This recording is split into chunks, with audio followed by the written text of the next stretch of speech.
Hello ladies and gentlemen, welcome back to another installment of my AudioQuest series where I am on the quest to get semi-decent, reasonable audio using cheap equipment.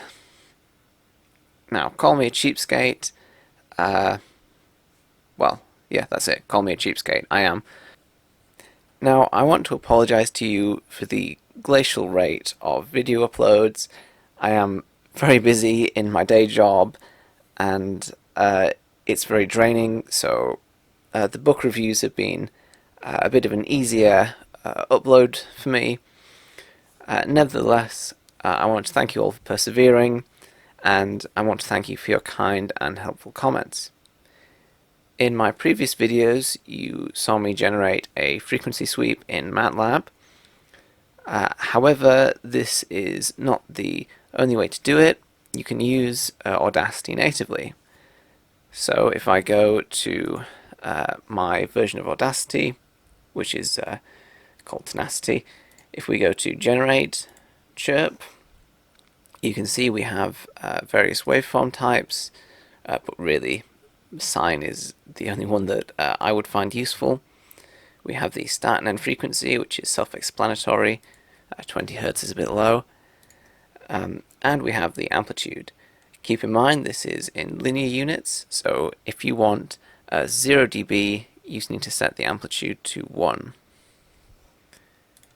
We can generate this, and you'll see that we have a very nice clean sine wave, and if I scroll, you'll see that the frequency increases, and we might see some weird distortions as we approach the Nyquist criterion.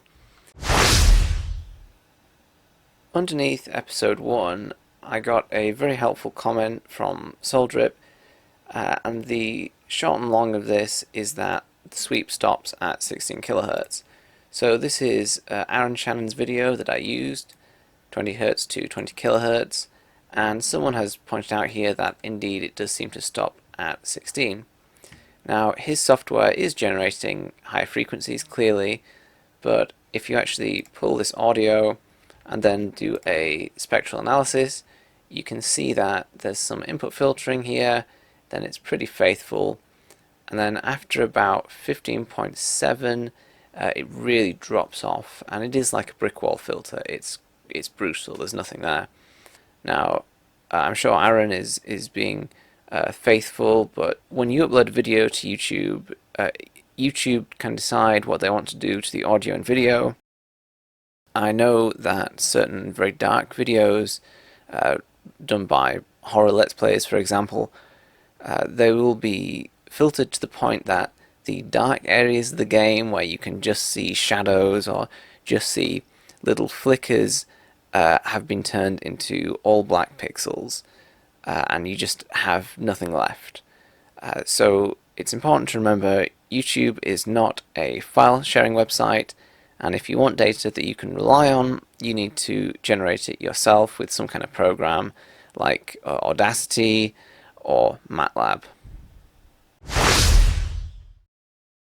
Okay, so I've just done a load more measurements, and I'm going to cut to the chase to save your time and mine.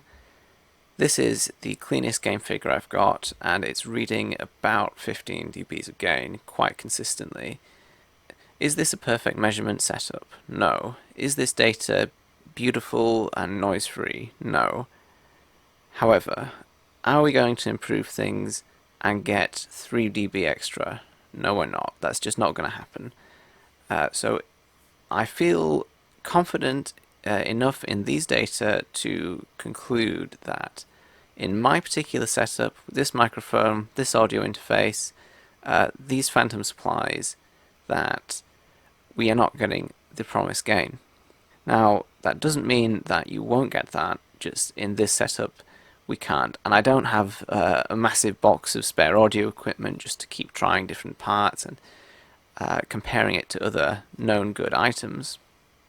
There may be issues with the phantom power supply, which I will discuss in subsequent videos. I have already taken measurements for that, but I didn't get around to recording them.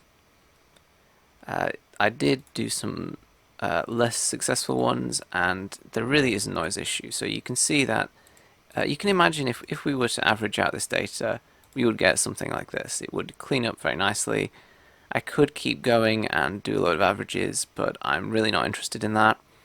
I think that this demonstrates the point quite nicely. If I scroll down, this is just the same graph as this one, but we're zoomed in so we can compare the power.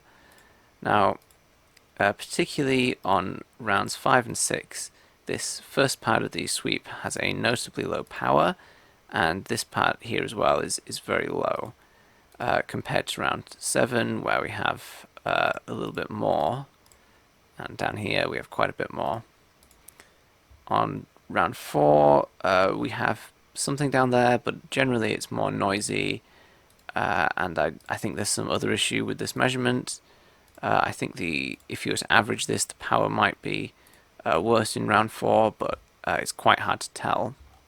And the gain measurement looks awful, so I don't trust it. Whereas this looks nice and clean.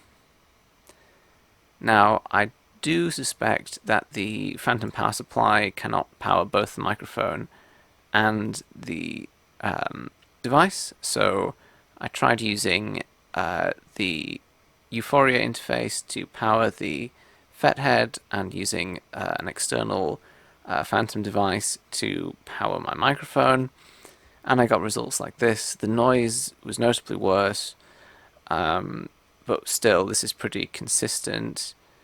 You can see that's 15.7, so it is slightly better, but realistically I don't think that we're just going to get massive improvements this way.